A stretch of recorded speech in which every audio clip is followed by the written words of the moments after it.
झारखंड मुक्ति मोर्चा के महासचिव सह प्रवक्ता सुप्रियो भट्टाचार्य ने आज अपने कैंप कार्यालय में एक प्रेस वार्ता का आयोजन किया, जिसमें रीट एग्जाम को लेकर जिस तरह से सेना का उपयोग किया गया उस पर उन्होंने केंद्र सरकार पे और मानव संसाधन विभाग पर जो है सो चोट करने का काम किया। उन्होंने कहा कि हम लोग सेना का इस्तेमाल आपातकाल में करते हैं, लेकिन मोदी सरकार के जो मानव संसाधन विभाग के लोग हैं वो सेना का इस्तेमाल एग्जाम कराने के लिए कर रहा है। और कहीं ना कहीं अगर हम लोग सवाल खड़ा करेंगे और किसी भी प्रकार से अगर पेपर लीक होता है तो हम लोग इस पर सवाल भी खड़ा नहीं कर सकते, क्योंकि सेना का इस्तेमाल इसमें किया गया है।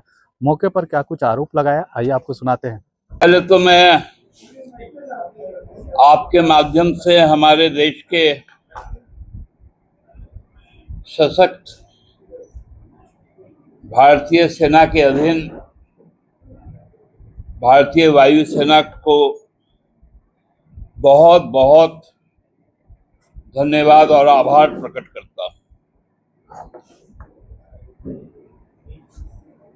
भारतीय वायुसेना ने एक बहुत बड़ा मिशन कल कामयाब किया जब नीट की परीक्षा में उनसे जब सहायता ली गई, उन्होंने अपना दायित्व का निर्वहन किया, अपनी सेवा इस राष्ट्र के लिए प्रदान की।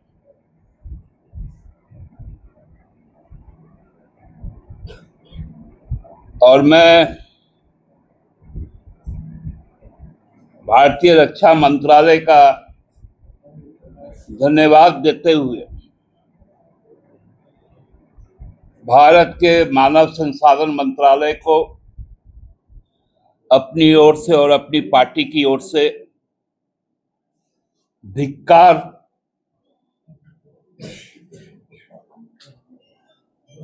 करता हूं। एक आदर्श परीक्षा के लिए जो नेशनल टेस्टिंग एजेंसी जिसका चयन एचआरडी ने किया था,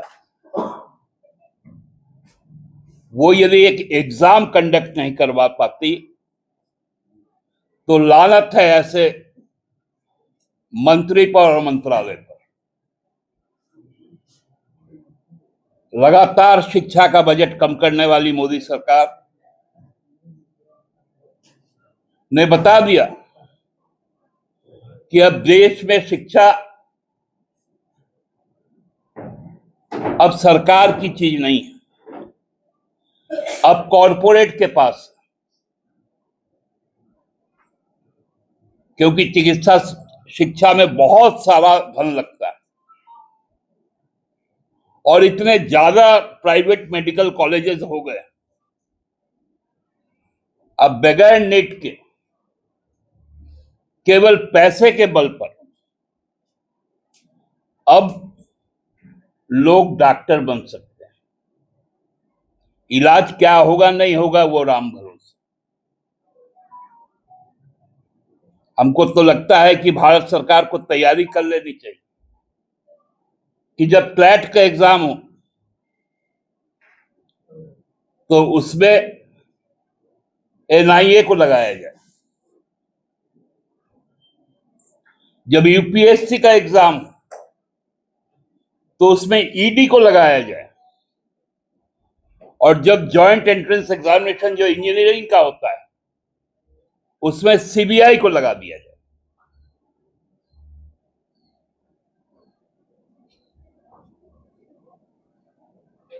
ये कभी किसी देश में हुआ है क्या कि केवल ट्रांसपोर्टेशन के लिए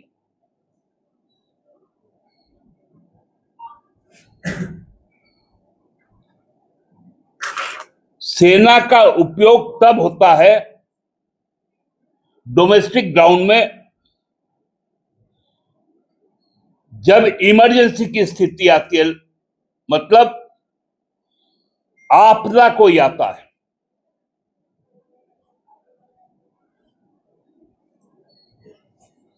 चाहे वो सामरिक आपदा हो प्राकृतिक आपदा हो या कोई भी किसी तरह की आपदा, सेना हमारी स्वाभिमान और शौर्य का प्रतीक है।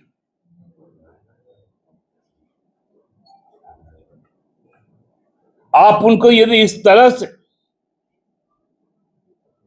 व्यवहार करेंगे, हमको लगता है कि भारत सरकार का यह निर्णय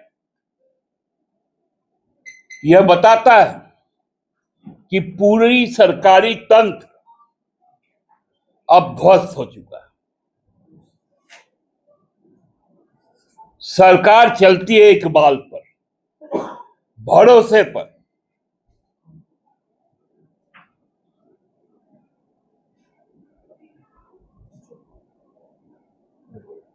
अभी तो परीक्षा संपन्न हुआ है।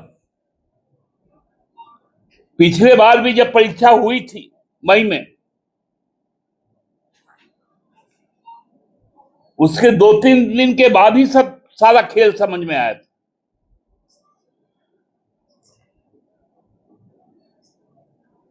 मैं हाइपोथेटिकल सिचुएशन की कल्पना कर रहा हूं कि मान लीजिए यदि 2-3 दिन के बाद कुछ वैसी बात आ जाती है, तो क्या उसका दोष हम सेना को दे सकते हैं, भारतीय वायुसेना को दे सकते हैं?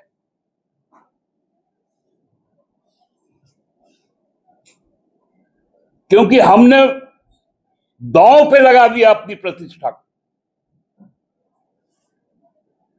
यह बहुत गंभीर बात कल घटी।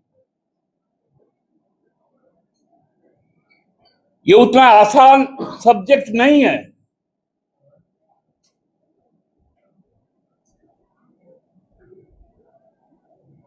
कि अब कोई सवाल इसलिए नहीं कर पाए कि तुरंत भाजपा बोलेगी देखो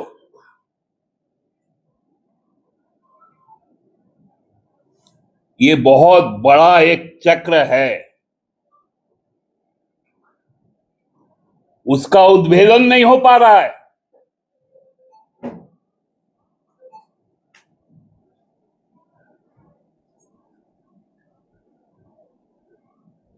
हर स्तर पर देश को धीरे धीरे धीरे धीरे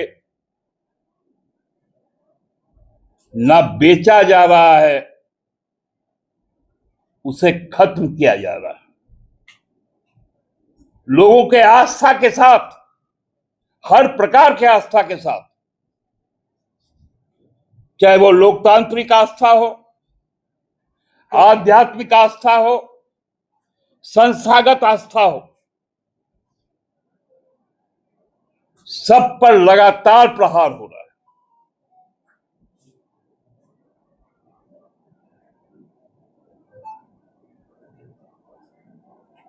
इसलिए ये गंभीर मुद्दे को आज हम लोग यहां पर बोलने आए। 17 नीट के छात्र मई से जुलाई तक आत्महत्या कर चुके हैं। 22 लाख छात्र परीक्षा दे रहे हैं।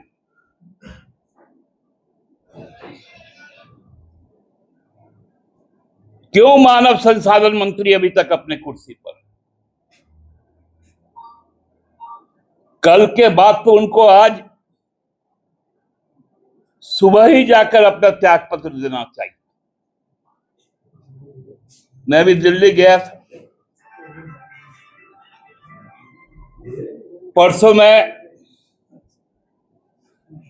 मंत्री जी कुशक रोड में रहते हैं। मैं तीन मूर्ति मार्ग से उधर से गुजर रहा था। कम से कम 50 बसें आईटीबीपी और सीआरपीएफ के उस पूरे रोड को कॉर्डन ऑफ करके रखी थी। छावनी में तब्दील था, वो तब्दील हो गया था।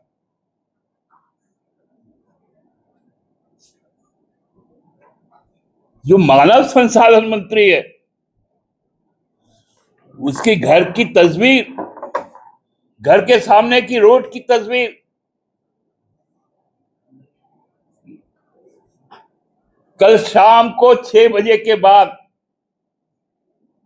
7 बजे तक कोई भी फ्लाइट का मूवमेंट नहीं हुआ, और सुबह 8 बजे से 9 बजे तक,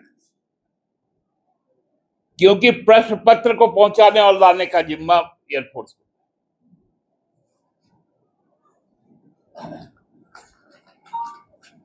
किस जमाने में हम जी रहे हैं, 2026। एआई की बात करते हैं और बेसिक एक पेपर की हिफाजत हम लोग नहीं कर सकते। धिक्कार है मंत्रालय पर। धन्यवाद।